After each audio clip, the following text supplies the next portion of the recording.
Hello everyone and welcome back. This is Commander Curses and I'm playing the Elite Dangerous Gamma.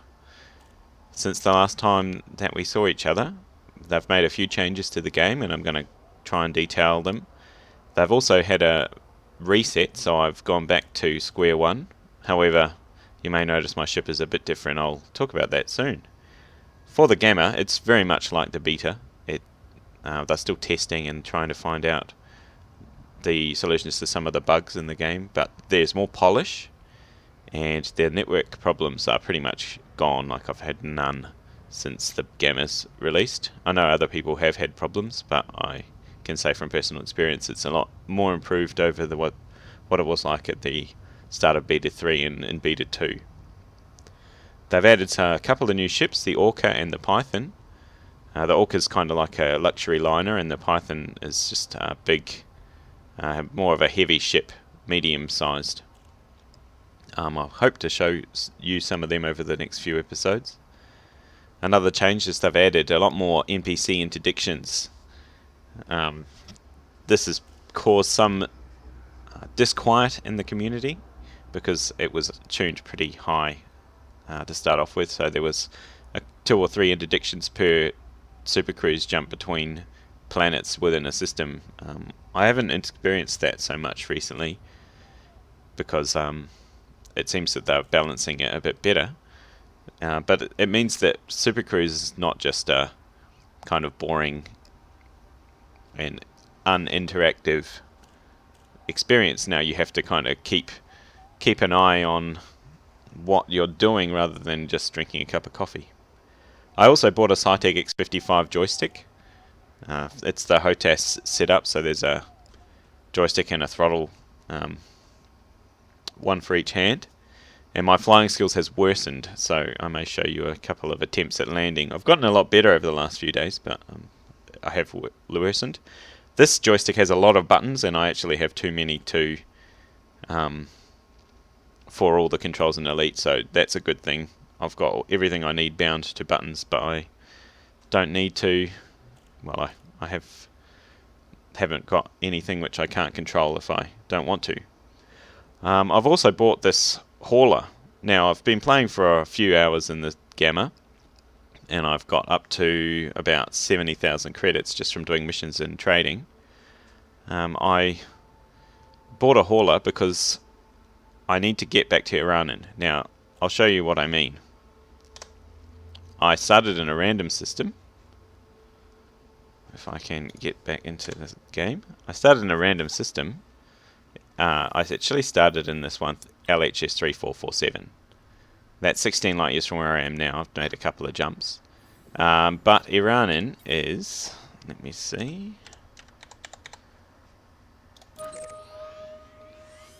It's all the way over here. It's 62 light years away. So I started 79 light years or so away from the beta starting zone. That's what they've done in the Gamma. They've randomized starting locations. However, they also gave me a free Eagle for being part of the beta program. And the free Eagle was not, as you may expect, in the same system as me. It's actually in this system here, LHS 1914, which is all the way over here. It is 129 light years away. So I have a new goal before the end of the Gamma, which they say they will reset on the 16th of December. Get to LHS 1914, pick up my Eagle and fly around. First of all, I'm going to have to, well, I started off with a Sidewinder, so I've upgraded now to my hauler. It has a 10 light year jump range. These blue lines show the distance, but it only calculates within the closest 50 light years. So I'm not sure whether I can get to the beta starting zones, but I'm going to go via there to the LHS 1914. One thing that they have added to the map, you can see where your ships are. You can see this little blue ship means that I have a ship there. Normal systems don't have that. They've also added nebulae into the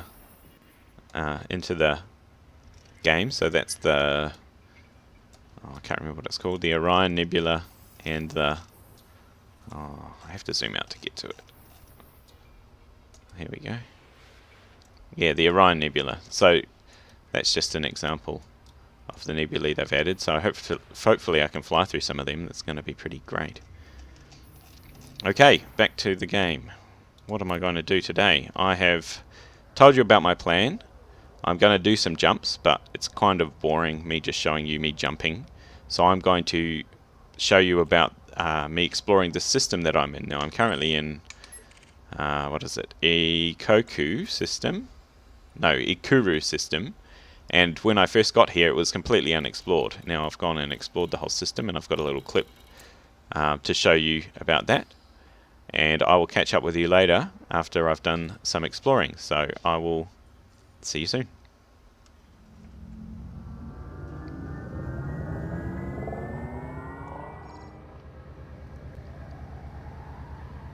Down a platform is labelled a military outpost. Look, it's camo. Oh, look at the spinny thing on the right hand side. That's pretty cool. Oh, man. Wonder what that is. A centrifuge type of thing. Platform 1 this time, not platform 2 like every other station that I've docked at in the last like 10 stations have put me at platform 2. Can I stop? No, I'm a bad flyer. Oh, landing gear's down and I nearly hit the thing. That's pretty good. Got my landing gear down. Alright. And there's 2 big balls there. I'll let that go without comment. And I didn't even dent their pads, so hopefully they won't hate me for... Now I'm going to go and scan all of the planets in the system to make a tidy profit from exploring. So let's launch and make a plan. Alright, I haven't shown you exploring before, so what have we got? This will be the star. It's the one that's the first on the nested list. And then there'll be a planet that Dana platforms around that. It's a planet that night plants around. And then there's these unexplored things. This looks like planet, moon, planet, moon, planet, moon. So, and then I don't know what these are. But you can get, you can actually see... So I'm going to go look at the star first. Oh, whoops. You can get the asteroid fields. Oh no, I can scan it from here. That's awesome. You can get asteroid fields, and they do take up a lot of time because you have to get to about some of them about 3 megameters, which is it takes a really long time to get there. Okay, so I found the star. Now let's look at this planet. Where is it? It's to my bottom right. So let's just turn around. I can scan this one from here too. That's excellent. I'll take my landing gear up.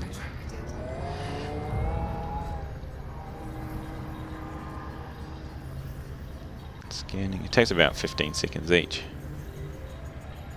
And I don't think that there's any equipment you can buy which actually speeds it up. So I found Ikuru 1, and Ikuru 2 is directly behind me. Just do a quick about face.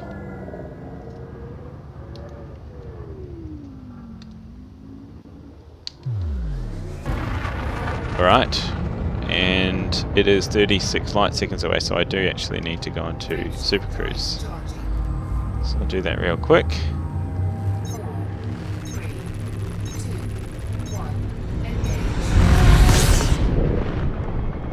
Okay. So when you... it depends on the mass of the body, but you can scan them from all different distances. So 36 light seconds is obviously not close enough for this one, due to the fact that it's just a small planet. So we'll just see how long it takes. It takes a long while to accelerate when you're close to a planet or a station. So I'm just waiting on the acceleration.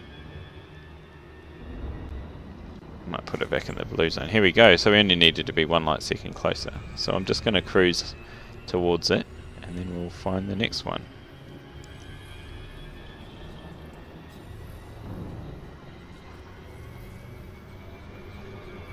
I have spent about an hour scanning a system before, and that had a lot of rings mining asteroid fields, so I had to scan every single little one. It took about 2 minutes for each. Yeah, let's just go for this one. So I'll just set my course and hopefully not get interdicted. There's a guy next to that planet back there, but I didn't know who it was. Yeah, so I've got quite a lot of things, so I'm probably going to cut here and just do a little montage of me scanning these planets. See you soon. Another thing I like to do when I scanning something is that when I start when the scanning actually starts, I like to slow right down, because the closer you are to a planet or a moon, the longer it takes for you to actually accelerate away. So I've just scanned Alpha 6, but it's also got looks like it's got a moon. Oh look, there's a server broadcast. Greeting Commander, the Galaxy service will be coming down. Oh, that's not very good, but I'm sure I'll be able to finish this video by then. Alright, so I'm going to continue scanning, but I think slowing down to a virtual standstill while you scan is better than approaching the planet, because then it takes a long time for you to accelerate back up to speed, as you saw before. I do think though that the closer you are, the faster the scan is, but that's only anecdotal, because I haven't confirmed that. It's just how it feels, but I don't really know if that's the truth. Alright, I am going to go.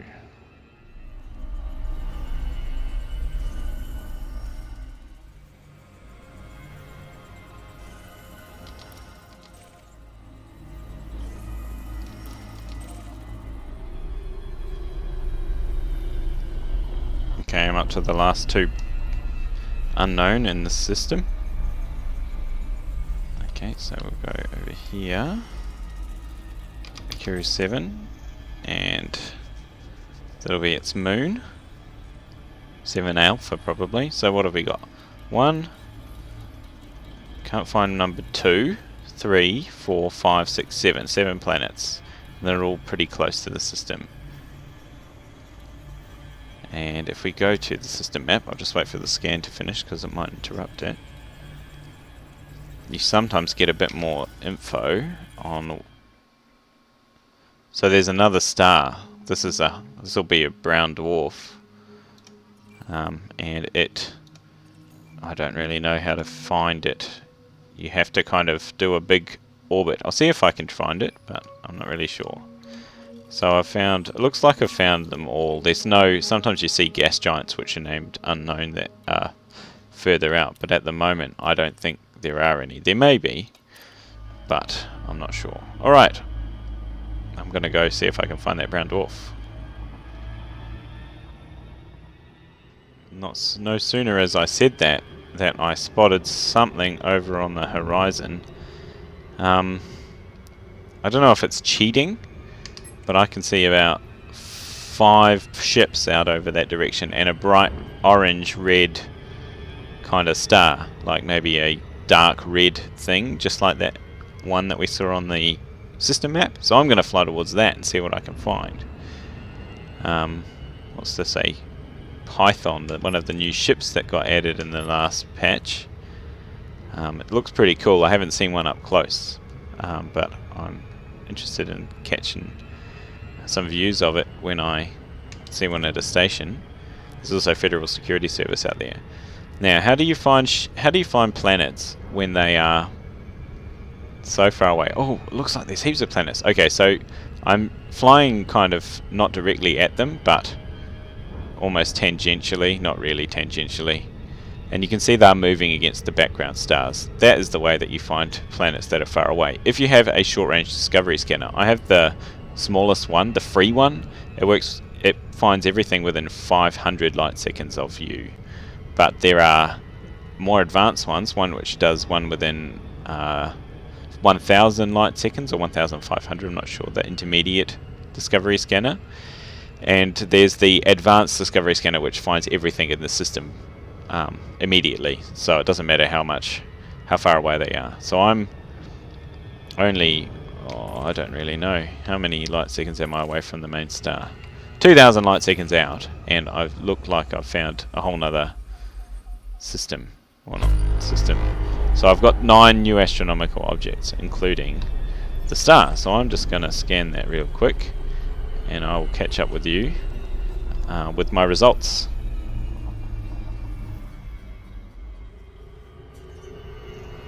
Alright, I'm coming to the end of my exploration. It's taken me about 20 minutes total since I started scanning this system.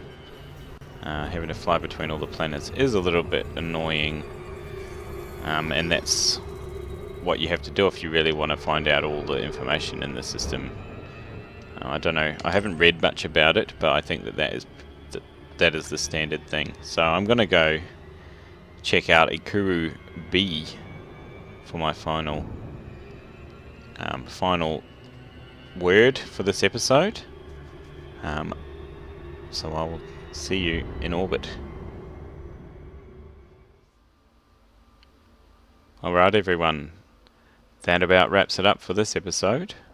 There's one last thing that I wanted to show you though, the system view now. It has the 2 stars and it has the different planets that I've discovered. So it also tells you the composition, high metal content, and it shows you the stations. So now I've discovered all of the systems that are close to the star. That doesn't preclude there being any further out, which I haven't found yet. It just means that I have to search further out. So I don't think I'll do that in this episode anyway, because I'm just about to sign off. So thanks for watching. I'll leave you with the sights of the Ikuru B star, a brown dwarf star there, and if I just pitch down, the Ikuru A star is just off in the distance. It looks just like all the rest of the background stars. Alright, thanks for watching, and hope you have a wonderful day, and I will catch you again in the next episode. Safe flying. Commander Curses signing off.